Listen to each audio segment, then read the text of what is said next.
Hola hermanos, el día de hoy 11 de noviembre del 2022. Sí, es viernes de la 32ª semana del tiempo ordinario, pero también hoy es día de San Martín de Tours. Miren, el problema de San Martín de Tours es que todo el mundo lo relaciona con aquel episodio que estando supuestamente en Amiens, él encuentra a aquel pordiosero en la entrada de la ciudad y un hombre que está muriendo de frío y entonces él viene, como él era militar, se corta la capa, no se la entrega completa porque él era soldado romano, entonces la capa le pertenece al ejército de Roma y entonces por eso evidentemente no se la entrega completa y en la noche tuvo el sueño en la que el Señor le llamaba precisamente al servicio al prójimo. Y bueno, y hay un montón de elementos con respecto a esto muy preciosos, ¿no? Pero vamos, o sea, ya les digo, no nos podemos quedar en eso. Él es húngaro de origen, ¿eh? Honestamente, miren, mencionar el nombre de la ciudad se me olvida, es Molepti, algo así se dice. Bueno, igual, y bueno, él era de familia, pues una familia militar, su papá era un oficial. Él había nacido muy probablemente alrededor del año 316, se dice 317. En fin, entra, es muy bien formado, se forma en Pavía, entra en el ejército y luego va a ser bautizado, fíjense, después del episodio este que les cuento, porque ¿cómo se llama? Él era catecúmeno en ese momento y de hecho en el sueño el Señor le dice cómo Martín, siendo solo catecúmeno, compartió conmigo su capa. Pero bueno, va a ser bautizado en el año 334, deja el ejército un par de, no, de hecho dejará el ejército en el 355, 356, una cosa así. Y se retira, pues se vuelve discípulo de San Hilario de Poitiers. Pues San Hilario tendrá que ser exiliado. Él vive como ermitaño en varios lugares. De hecho, y por eso les digo, a esto sí tendríamos que referirnos directamente, ¿no? Él es el fundador del primer monasterio conocido en Occidente. El monacato se le atribuye a San Benito, pero de la manera de vivir en una especie de cenobio va a ser él, en Ligugé. Ahí será donde nacerá y luego ya siendo obispo más adelante, porque Hilario cuando regresa del destierro, entonces se le une de nuevo Martín y entonces ahí lo ordenan diácono, luego presbítero y como les digo va a terminar viviendo durante varios años, quizás 10 años al frente de una comunidad cenobítica, si lo quieren así, que ahí en Ligugé. Y entonces luego ya será elegido obispo de Tours, le va a tocar combatir las herejías, ¿no? Todo lo que gira alrededor del maniqueísmo y también, perdón, más del gnosticismo. En esa época era prisciliano el problema, ¿no? Y entonces ahí está todo lo que le toca luchar y bueno, un gran evangelizador, recorre prácticamente todo lo que hoy sería la Galia en aquel entonces, todo lo que hoy en día es Francia, ¿no? Y él va llevando pues ahí poco a poco el evangelio y va, como les digo, siendo un excelente predicador, pero sobre todo es esto, ¿no? Él lucha, combate las herejías. Resulta ser que va a morir en Candes para el 11, bueno, evidentemente, un 11 de noviembre del año 397. Al menos es eso lo que reportan sus biógrafos, pero el biógrafo más fiel de él creo que es Sulpicio Severo. Creo que debería de ser él al que considerásemos como su biógrafo. Hay un montón de detalles con respecto a él, ¿no? Evidentemente, siendo militar, termina siendo también patrono de los militares, de hecho es patrono de Francia, fíjense, es interesante, él es el patrono de Francia, San Martín. La basílica de San Martín, Dios mío, los vikingos la destruyeron, la quemaron, luego en tiempos de la Fronda, en el tiempo de la lucha contra los protestantes en Francia, los hugonotes, que así se le llama, van a destruirla y entonces esa basílica es nueva, está en el mismo lugar, pero es relativamente nueva porque es del siglo pasado. Bueno, hay tanta cosa linda, ¿no? Eso sobre San Martín, ya les digo, y eso lo que pasa es que siempre se quedan con el tema de la capa. La capa indica mucho de la buena voluntad que tenía él por servir a los pobres, y eso como obispo lo va a realizar de una manera todavía más extraordinaria. Bueno, vamos a las lecturas del día de hoy. La primera lectura está tomada, fíjense, ya se fijaron que terminamos de leer la carta a Tito, leímos un pedacito de Filemón, ahora leemos la segunda carta del apóstol San Juan, que igual que el caso de Filemón no tiene capítulos, solo son los versículos. Entonces leemos del versículo, segunda carta de San Juan, versículo del 2 al 9. Hermanos, Me ha dado mucha alegría enterarme de que muchos de ustedes viven de acuerdo con la verdad, según el mandamiento que hemos recibido del Padre. Les ruego, pues, hermanos, que nos amemos los unos a los otros. No se trata de un mandamiento nuevo, sino del mismo que tenemos desde el principio. El amor consiste en vivir de acuerdo con los mandamientos de Dios, y el mandamiento consiste en vivir de acuerdo con el amor, como lo han escuchado desde el principio. Ahora, han surgido en el mundo muchos que tratan de engañar, pues niegan que Jesucristo es verdadero hombre. Estos son el verdadero impostor y anticristo. Pongan pues atención para que no pierdan el fruto de sus trabajos y puedan recibir la recompensa completa. Quien se aparta de la verdad y no permanece fiel a la doctrina de Cristo no vive unido a Dios. El que permanece fiel a la doctrina de Cristo, ese sí, vive unido al Padre y al Hijo. Palabra de Dios. Te alabamos, Señor. Hay que entender el contexto, ¿no? El contexto es que la comunidad juánica está siendo atacada, está viviendo un proceso de división, producto precisamente de estos que niegan, que son de origen, llamémosle gnóstico, que niegan la humanidad de Cristo. O sea, si Cristo lo miran solamente de manera divina.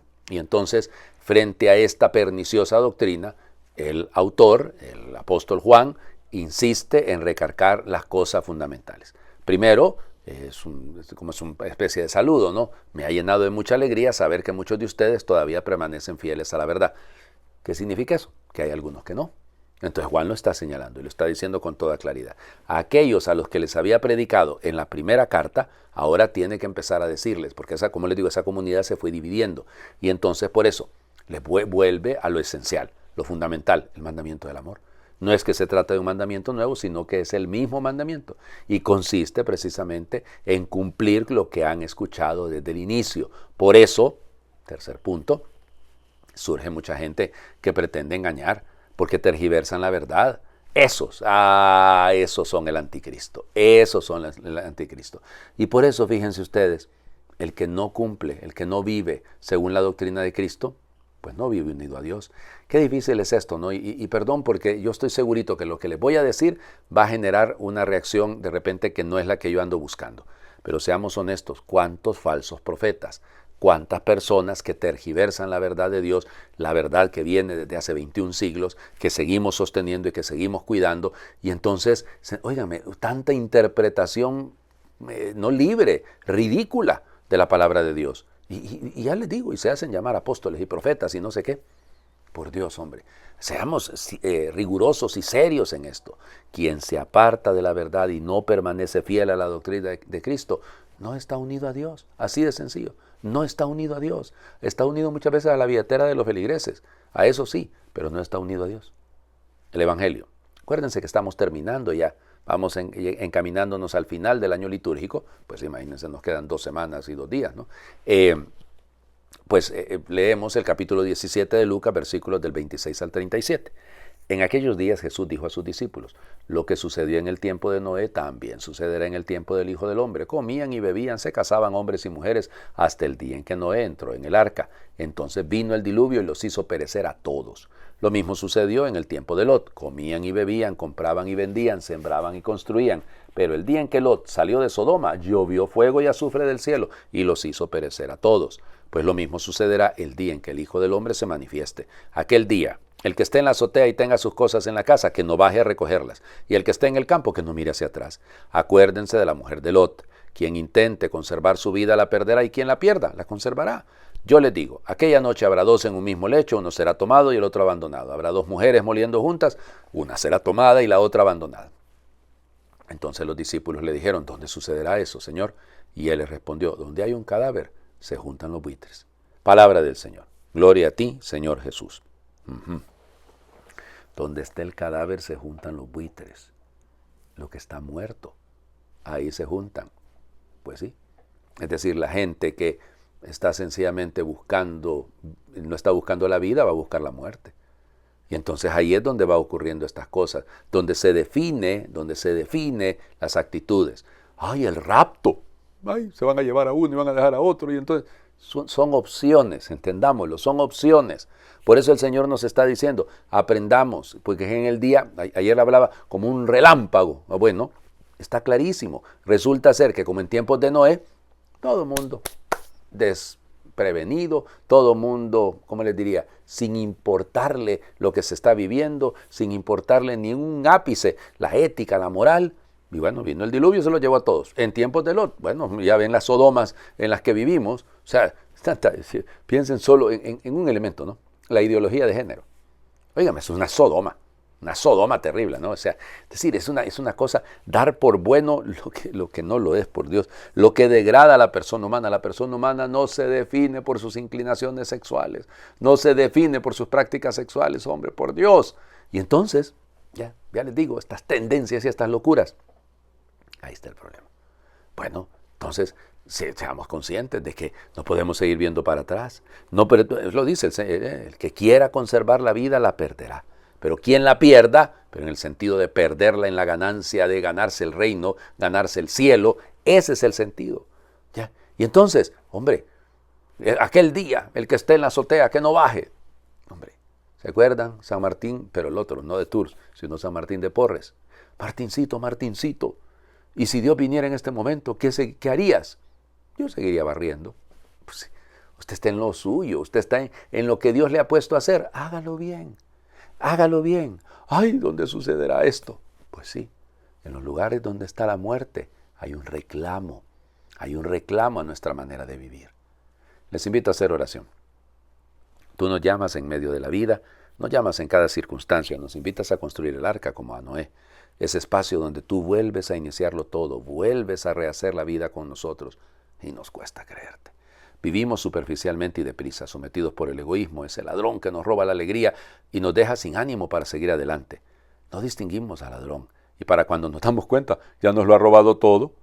Tú nos hablas de estar atentos a la vida, donde tú te haces presente para mostrarnos el camino de la felicidad. Tú estás en medio de la vida, como Señor de la historia, y vienes en cada acontecimiento. Ayúdanos a estar despiertos para reconocerte y recibirte. Enséñanos a orar, a mantener nuestro espíritu firme en ti, que eres nuestra roca firme, que permaneces fiel en medio de los avatares de la vida, que nos salvas en toda situación que nos afecta. Que nos encontremos contigo en toda circunstancia y en todo momento, y sepamos disfrutar de tu presencia y señalarla a cuantos no te encuentran. Amén. El Señor esté con ustedes. Y les bendiga Dios por intercesión de San Martín de Tours, el que es Padre, Hijo y Espíritu Santo, y su bendición descienda, les acompañe siempre. Muy feliz viernes para todos.